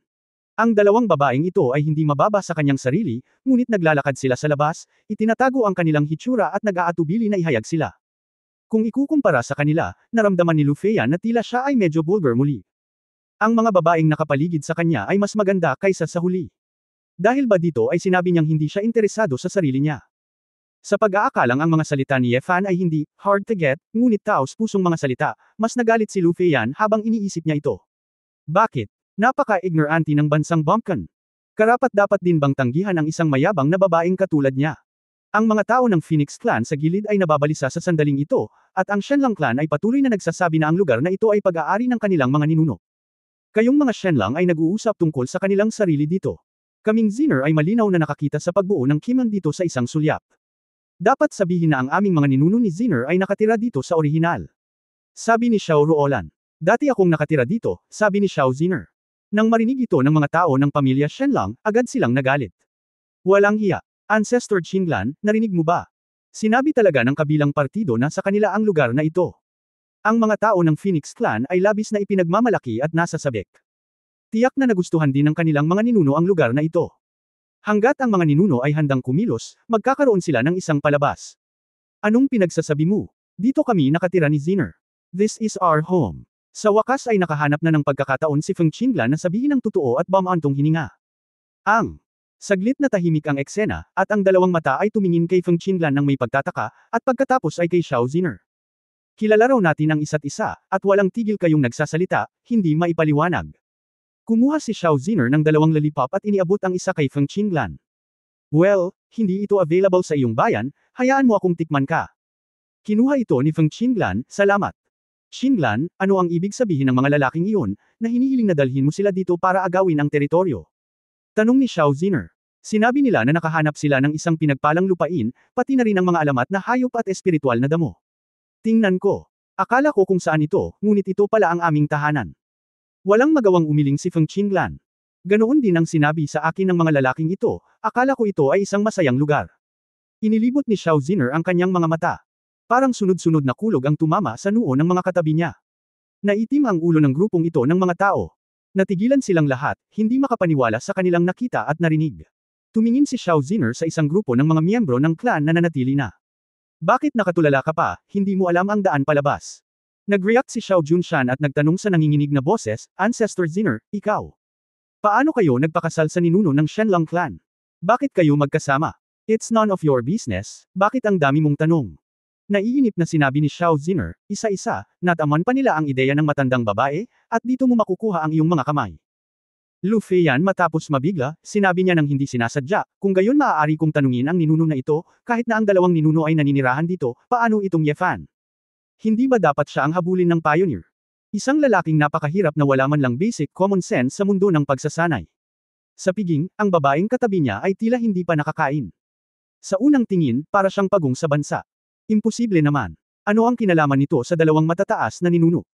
Pagkatapos ng lahat, kahit na ang dalawang demonyong babae ay nasa parehong grupo ni Ye Fan, ang antas ng Diyosa tulad ni Feng Qinglan at Xiao Ziner ay tiyak na hindi hahamakin ang ganitong uri ng tae. Mapangahas. Matigas na saway ni Feng Qinglan, dilat ang mga mata, sino ka ba? Bakit patuloy kang nagsasabi ng masama tungkol kay Ye Fan? Dahil lang sa paghatol mo sa kanya. May sakit ka diba? Ang mura mo talaga. Kahit gaano pa kalala ang mabahong Ye Fan ko, saang round mo sasabihin sa akin? Diretsyong sambat ni Xiao Ziner. Ang mukha ni Lu Feiyan ay naging asul, parang ang langit ay bumabagsak, at ang kanyang ulo ay naging isang paste. Nanginginig ang buong katawan niya, pakiramdam niya ay may mali. Si Lu Ronqiu, Lu Yuanshan at ang iba pa ay namutla rin, tapos na, may nangyari. Bagamat may mga pagdududa sila noon tungkol sa background ni Ye Fan, hindi nila akalain na ang mga ninuno ni Shenlong at Phoenix ay magkakaroon ng malapit na relasyon kay Ye Fan. Nagkatinginan ang lahat sa clan, hindi maintindihan kung ano ang nangyayari. Ang dalawang ninuno. Ikaw. Hindi maisip ni Lu Feiyan kung bakit maiuugnay ang gayong hilbili sa dalawang matataas na ninuno sa antas ng Diyosa. Ang mabahong Ye Fan ko. Aking tahanan.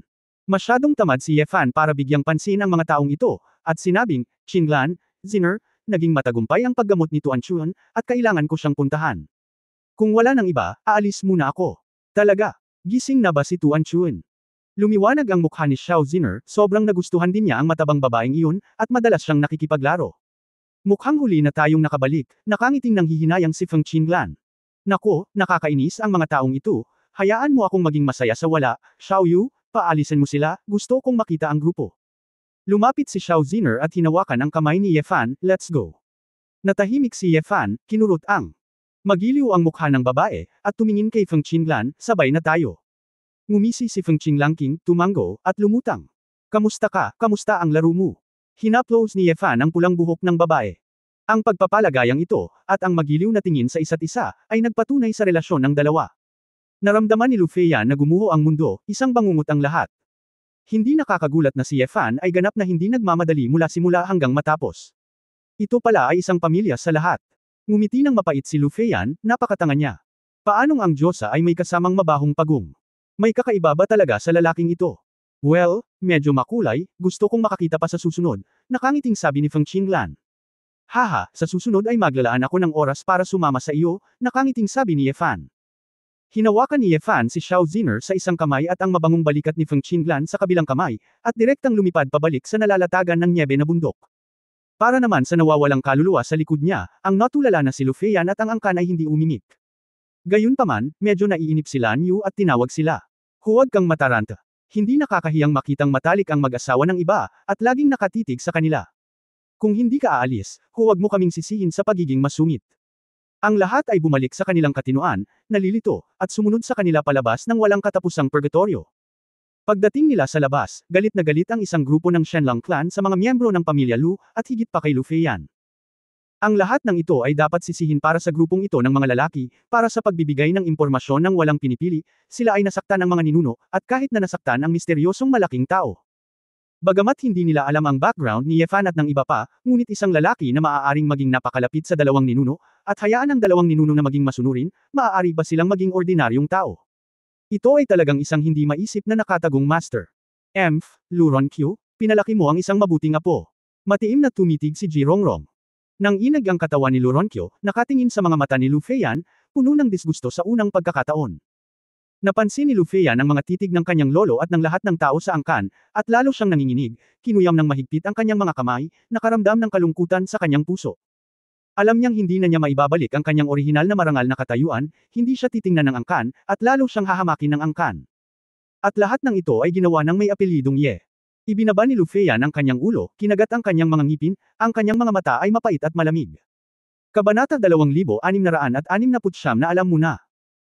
Ang walang katapusang purgatorio, sa gitna ng makulay na mga bundok, ilog at kagubatan, ay isang tahimik at eleganteng hardin. Matapos ang mahigit isang araw na pagpapagaling, tuluyang nagising si Tuan Chuan. Tatay, nanay. Pinunasan ni Tuan Chuan ang kanyang inaantok na mga mata gamit ang kanyang maliliit na kamay, nang makita sina Ye Fan at Su Qingzhou na nakatayo sa tabi ng kama, blanko pa rin ang kanilang mga mata. Tuwang-tuwa ang lahat, at maging ang mga steamed buns, na nakabantay sa tabi nila, ay excited na tumatawag kay Banda. Binuhat ni Ye Fan ang kanyang anak, Tuan-Tuan, kumusta ang pakiramdam mo? May mali ba? Nagugutom si Tuan Chuan, bulong ng batang babae. Gutom. Bukod sa gutom ka, may iba ka bang nararamdaman? Nagmamadaling tanong ni Ye Fan. At saka, miss ko pa rin si Dad. Natigilan si Ye Fan, ang kanyang mga mata ay hindi maiwasang uminit, at ang mga babaeng katabi niya ay nakaramdam din ng pangasim. Napakurap-kurap si Tuan Chuan at kakaibang nagtanong, Tay, kailan ka pa bumalik? Sabi ni nanay gusto ka daw pumunta sa malayo. Nang marinig ang tanong na ito, si Su Qingzhou at ang iba pa ay nagulat lahat, at napagtanto nila na may mali. Mabilis na tinapik ni Su Qingzhou ang ulo ng kanyang anak, Tuan-Tuan, naaalala mo ba ang nangyari bago ka matulog? Sa isang nahihiyang tingin, mahinang sinabi ni Tuan Chuan, si Tuan-Tuan ay lihim na kumain ng cake sa ilalim ng mga takip, sinabi ni nanay na hindi ka makakain bago matulog, sa susunod, huwag kang manggahas, nay, huwag kang magalit.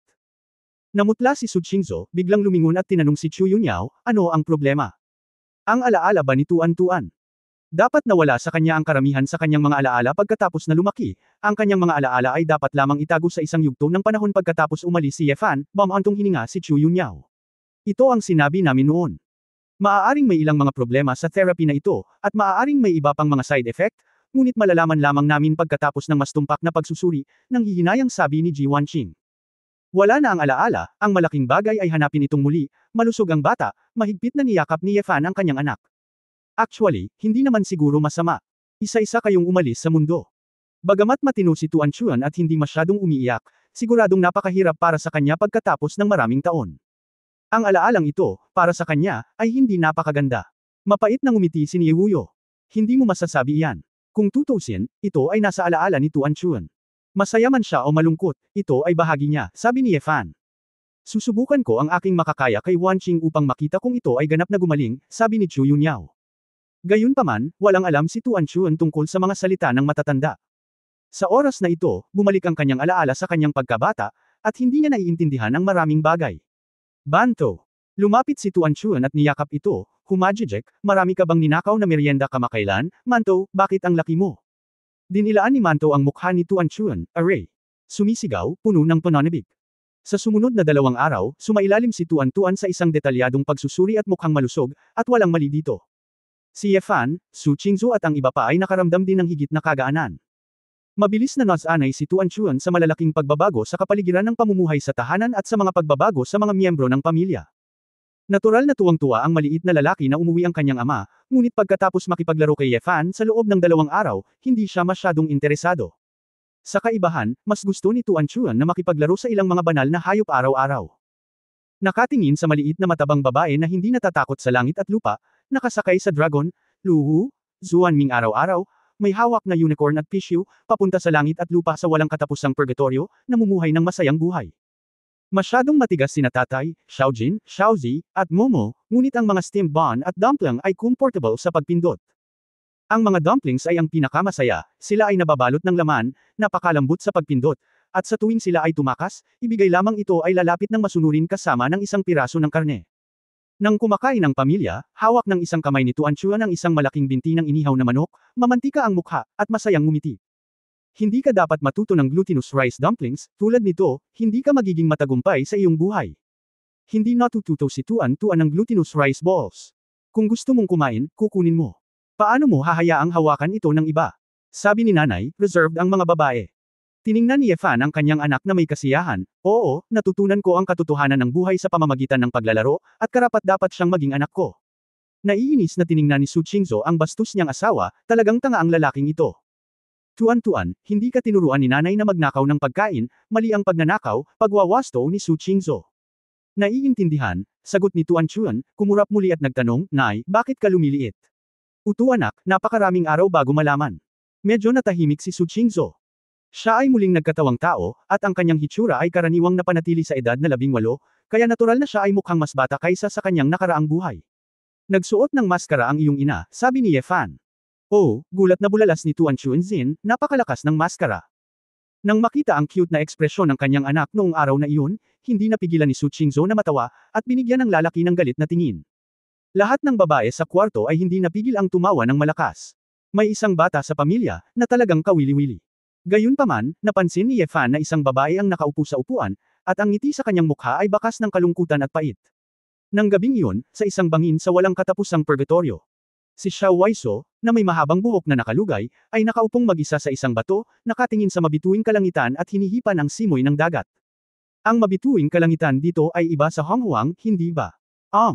Sa sandaling sumagot siya, nagising si Xiao Weishuo at lumingon para makitang nakaupo sa tabi niya si Ye Fan. Your Excellency Sword God, bakit ka nandito? Si Xiao Weishuo ay mukhang medyo nangangamba at masikip. Sa totoo lang, sa nakalipas na ilang taon, hindi siya gaanong nakagawa ng pagunlad kasama si Ye Fan, pati na ang oras na mag-isa. Sa pagtatapos ng mga sinaunang panahon, ang mga taos-pusong paghahayag sa lungsod ng kawalang kasalanan ay humantong sa pagkakaroon ng ilang hindi maipaliwanag at mahirap na relasyon sa pagitan nila. May ganoong relasyon ba tayo, kailangan mo ba akong tawagin ng ganyan? Ngumiti si Ye Fan. Ikaw Fan. Gusto kong tawagin mo akong Kuya Leng, mataimtim na sabi ni Ye Fan. Alam ko na si Leng Xingchen ay dating asawa ni Jillian, napakawalan mo, hindi ka natatakot na hindi komportable si Jillian. Magtiwala, bakit kailangan mong pakialam sa isang pangalan? Walang pakialam na sabi ni Ye Fan. Sandaling natigilan si Xiao Weishuo, may inggit sa kanyang mga mata. Makikita na gusto mo si Jillian, napaka-espesyal niya sa iyo, tanong ni Xiao Weishuo. Oo, kung hindi ko muna pinakasalan si Qingzhou, si Jillian ang magiging ideal na asawa ko, sabi ni Ye Fan. Nakikita kong medyo natatakot ka sa prinsesa, pero wagas ang pagmamahal mo kay Jillian, sabi ni Xiao Weishuo. Mali ka. Hindi ako natatakot kay Qingzhou. Siya ay isang babaeng handang mabuhay at mamatay kasama ko. Bakit ako matatakot sa kanya? Nirerespeto ko lang ang ilang mga desisyon niya. Gayun din, para sa akin, ang bawat babae sa paligid ko ay espesyal. Kasama ka, nakangiting sabi ni Ye Fan. Ako. Namula si Xiao Weishuo, ikaw. Itigil mo na ang paggawa ng gulo. Humingi ng tawad ang sinabi ni Ye Fan, paumanhin, sa mga araw na ito, alam kong medyo hindi ka komportable. Madalas kang nanunood ng mga bituin dito ng mag-isa. Pero masyado akong abala, kaya hindi ako nag-aksaya ng oras para pumunta. Pumunta ako dito ngayon. Alam mo na. Natigilan si Xiao Weishuo. Kabanata 2670 Dramatic. Isang walang katapusang purgatorio, ano ang may tatago mo sa akin? Nagkibit balikat si Ye Fan. Umiwas ang mga mata ni Xiao Weishuo, wala lang, hindi naman tayo ganoon ka-close. Alam mo bang mayroong isang uri ng konstelasyon sa lupa? Ito ay isang konstelasyon na binubuo ng 12 bituin. Bawat tao ay may kanya-kanyang konstelasyon. At ang konstelasyon ay madalas na kumakatawan sa panloob na katangian ng ilang mga tao, at iba pa. Maraming mga kalalakihan at kababaihan ang gagamit nito ayon sa konstelasyon. Ang konstelasyon ng kabilang partido, pumili ng sarili mong bagay. Medyo curious si Xiao Weishuo, mayroon bang ganoon? Ano ang zodiac sign ko? Kailan ang iyong kaarawan? Sinabi ni Xiao Weishuo ang araw. Nagkalkula si Ye Fan at sinabing, ikaw ay isang Cancer. Mabuti ba ang Cancer? Walang bagay na mabuti o masama, kung ito ay katugma sa iba pang mga zodiac sign. Paano ang mga taong Cancer? Si Xiao Weishuo ay mukhang umaasa. Ang mga babaeng Cancer ay banayad, inosente, emosyonal, maislan sa damdamin, sentimental, at mas sensitibo. Gayunpaman, dahil ang mga Cancer ay simple ang pag-iisip, hindi sila malulungkot sa lahat ng oras, kaya mas bata ang kanilang kaisipan. Kapag kasama nila ang mga taong pinagkakatiwalaan nila, sila ay magiging nakakatawa at masunurin. Kontento at masaya. Tinakpan ni Xiao Weishuo ang kanyang mapupulang labi sa pagkagulat, tama na. Bahagyang tumawa si Ye Fan, naiintindihan ko na ngayon kung bakit ako mas relaxed at masaya kasama ka. Bakit? Tumibok ang puso ni Xiao Weishuo. Ako ay isang Virgo, at ikaw ay isang perpektong tugma. Sa iyo, ako ay mas relaxed at masaya, sabi ni Ye Fan nang nakangiti. Matapos marinig ito ni Xiao Weishuo, bigla siyang humagalpak ng tawa. Haha, Virgo. May ganyang constellation. Namamatay ako sa kakatawa. Bakit Virgo ka? Tumingin si Ye Fan sa babaeng patuloy na tumatawa at hinayaan siyang tumawa saglit. Huwag ka masyadong mag-isip. Itinuring ka na ng lahat bilang kanila. Hindi mo kailangang maramdaman na wala ka sa lugar. Bagamat nagkaroon kami ng mga hindi pagkakaunawaan noon, maaari kaming magsimula sa mga kaibigan. Napakahaba ng ating buhay, magtagal ka, ngumiti si Ye Fan kay pointingly.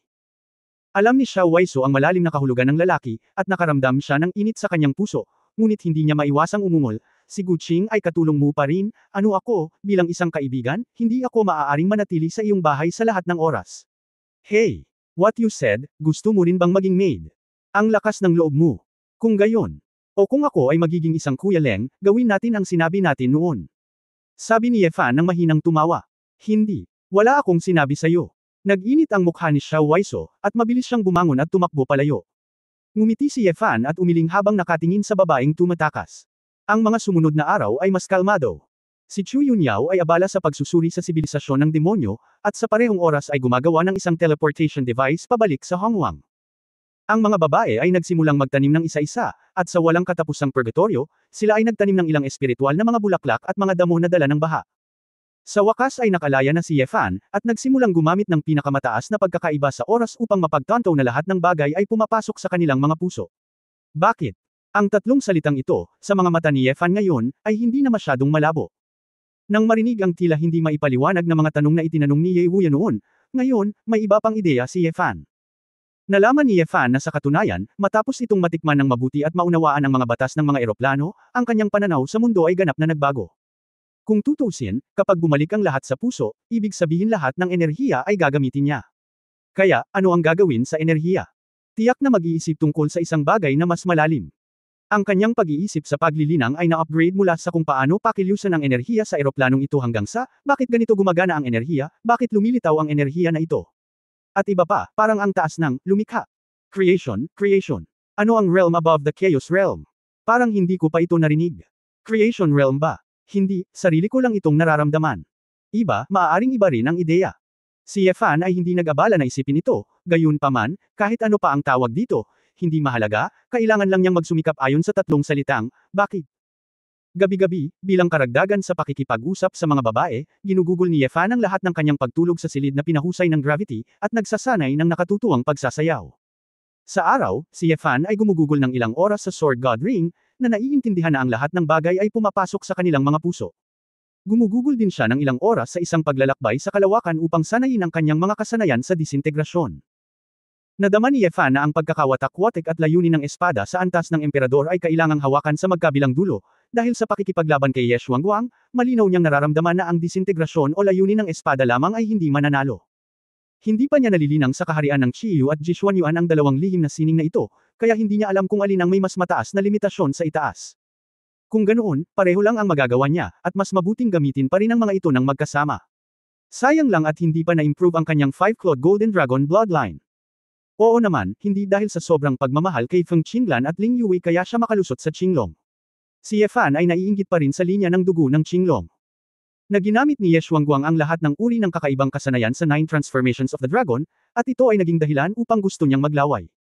Nakakalungkot lang na hindi mahanap ang dugo ni Qinglong, at ang mga pagkakataong hinaharap lang ang makikita niya. Sa ganitong paraan, ang pang-araw-araw na pagsasanay ni Ye Fan ay ganap na nakaayos. Sa isang kisap mata, mahigit 2 buwan ang lumipas, at ang labas ng mundo ay kalmado. Ang angkan at ang pamilya ay hindi na nang ahas na gambolain pa sila.